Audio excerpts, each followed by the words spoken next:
Assalamualaikum warahmatullahi wabarakatuh. Yang terhormat kepada Bapak Dr. Agung Agus Rianto SE MBA sebagai dosen pengampu mata kuliah Bisnis Internasional. Perkenalkan, nama saya Muhammad Nur Yaman dari kelompok 10 yang beranggotakan ada Aimira Safitri, Alifa Mentari Sukma, Muhammad Bahru Sadikin, Muhammad Faiz Syauqi, dan Yuda Setiawan. Di sini kami mengambil analisis perancangan supply chain pada manajemen PT Magnesium Gosari Internasional. Baik, kita langsung saja kepada pembahasan. Yang pertama ada perancangan dan alur supply chain pada PT Magnesium Gosari Internasional, yang mana merupakan perusahaan ini bergerak di sektor pengolahan mineral dolomit yang menjadi bahan baku utama dalam pembuatan pupuk dan kebutuhan industri lainnya. Dalam konteks supply chain, perusahaan ini telah memiliki struktur hulu ke hilir yang cukup lengkap, yang mencakup pengadaan bahan baku, proses produksi internal, hingga distribusi ke konsumen akhir.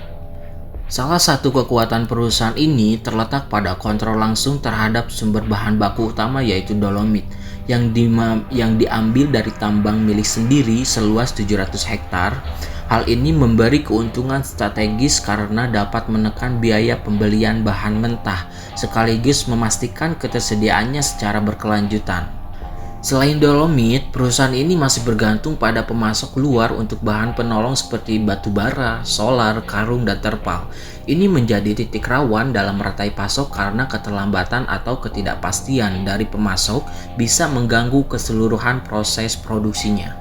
Dalam proses produksi sendiri, secara berlangsung melalui tahapan-tahapan teknis yang saling berkaitan, mulai dari loading dan crushing, pemisahan dolomit dari mineral pengotor, pengering, dan penghalusan, sehingga dalam proses baggingnya dalam berbagai ukuran itu ada ukuran 50 kilogram dan ada sampai yang terbesar yaitu 1 ton. Nah, dalam proses ini menunjukkan bahwa perusahaan tidak hanya berperan sebagai produsen bahan mentah, melainkan juga melakukan nilai tambah melalui pengolahan dan pengemasan produk sesuai kebutuhan pelanggan. Distribusi logistik dilakukan dengan pendekatan sistem free on track atau FOT, di mana konsumen menerima bahan langsung. Distribusi logistik dilakukan dengan pendekatan sistem free on track atau VOT, di mana konsumen menerima barang langsung dari lokasi pabrik. Dengan begitu, perusahaan tidak perlu menanggung biaya pengangkutan hingga ke lokasi pelanggan. Namun hal ini juga bisa menjadi kekurangan bila konsumen mengharapkan layanan pengiriman. Produk-produk yang didistribusikan melayani dua segmen pasar. Yang pertama itu ada pertanian, yang dimana membutuhkan kemasan kecil dari ukuran 50 kg. Yang kedua ada industri, yang dimana membutuhkan jumbo bag yang ukurannya 1 ton. Nah, dari segmentasi ini menunjukkan bahwa perusahaan sudah memahami kebutuhan pasar yang berbeda. Nah, di sini juga untuk selanjutnya itu ada seleksi dan pengolahan pemasok sebagai elemen strategis, di mana pengelolaan pemasok merupakan salah satu elemen penting ini dalam desain supply chain. Perusahaan PT Magnesium Gosari Internasional ini melakukan seleksi pemasok dengan mempertimbangkan beberapa faktor utama, ada kualitas bahan, harga, ketepatan waktu, serta kredibilitas dari vendor. Proses ini tidak hanya dilakukan oleh tim pengadaan, tetapi juga melibatkan tim gudang dan manajemen, yang menunjukkan adanya koordinasi antar bagian yang baik dalam mengambil keputusan strategis. Perusahaan ini juga menerapkan dua skema kerja sama dengan pemasok, yaitu kemitraan jangka panjang dan pembelian spot. Dalam kemitraan jangka panjang ini lebih mengedepankan hubungan saling percaya, bahkan perusahaan bersedia memberikan modal awal kepada pemasok untuk menjamin keberlangsungan suplai. Nah, ini juga merupakan strategis yang proaktif dan jangka panjang. Sementara itu, pembelian spot dilakukan jika bahan baku dibutuhkan dalam waktu mendesak, atau untuk pemasok yang membeli atau menjadi mitra tetap. Dalam pendekatan dua hal ini sangatlah fleksibel dan memungkinkan perusahaan menyesuaikan diri dengan kondisi pasar dan operasionalnya. Namun demikian, proses seleksi ini, pengolahan pemasok masih belum ditopang oleh sistem digital atau platform berbasis web. Komunikasi masih dilakukan secara manual melalui email sehingga rentan terhadap keterlambatan, miskomunikasi dan kurangnya kecepatan dalam pengambilan keputusan. Tantangan inilah yang membuat manajemen rantai pemasok belum optimal meski dari sisi konsep perencanaan sudah cukup matang. Nah, di sini juga ada permasalahan dan upaya optimalisasi supply chain dari PT Magnesium Gosari Internasional. Di sini meskipun udah terstruktur cukup terencana, namun implementasinya masih menemui berbagai kendala. Salah satu hambatan utamanya adalah panjangnya lead time dalam pengadaan bahan penolong.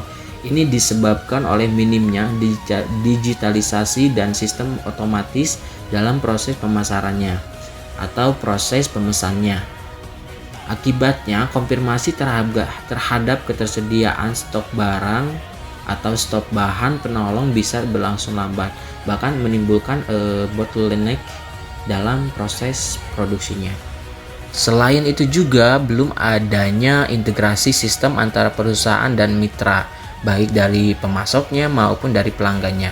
Ini menjadi isu krusial. Nah, di era industri 4.0 ini, perusahaan yang ingin bersaing secara global seharusnya memiliki sistem manajemen berbasis teknologi seperti ERP atau Enterprise Resource Planning yang memungkinkan pemantauan stok, pengiriman, hingga evaluasi performa pemasok secara real time. Ketiadaannya sistem ini seperti menjadi proses pengambilan keputusan lebih berbasis intuisi dibandingkan data yang pada akhirnya bisa mengganggu efisiensi operasional. Nah, adanya solusi yang dapat diterapkan mencakup desain ulang struktur SCM dengan pendekatan berbasis teknologi.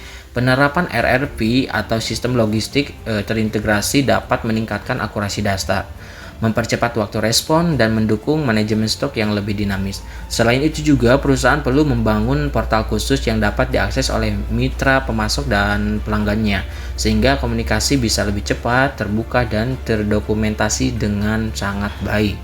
Dari sisi manajemen inventaris, pendekatan seperti just in time atau JIT dapat dikombinasikan dengan penggunaan safety stock untuk menghindari kehabisan bahan baku yang mendadak. Analisis permintaan historis dan tren pasar juga harus diperhatikan agar perusahaan dapat merancang jadwal pengadaan dan distribusi yang lebih efisiensi. Nah, kita bisa ambil keputusan secara keseluruhan dari PT Magnesium Gosari Internasional ini telah membentuk fondasi supply chain yang cukup kuat dari sisi struktur dan konsep, terutama dari memiliki sumber bahan baku utama secara mandiri. Namun demikian, tantangan utama perusahaan ini terletak pada aspek operasional dan integrasi sistem, digitalisasi sistem ERP, serta kerjasama pemasok yang terencana menjadi kunci untuk meningkatkan efisiensi dan daya saing. Nah, perusahaan yang mampu mengelola rantai pemasoknya secara adaptif dan berbasis data ini tidak hanya akan lebih responsif terhadap permintaan pasar, akan tetapi juga lebih tahan terhadap risiko gangguan distribusi global. Oleh karena itu, langkah strategis selanjutnya bagi PT Magnesium Gosari Internasional ini adalah bertransformasi menjadi perusahaan berbasis teknologi yang modern dalam pengelolaan logistik dan rantai pasok. Nah, mungkin itu saja yang dapat saya sampaikan. Kurang dan lebihnya mohon dimaafkan. Assalamualaikum warahmatullahi wabarakatuh.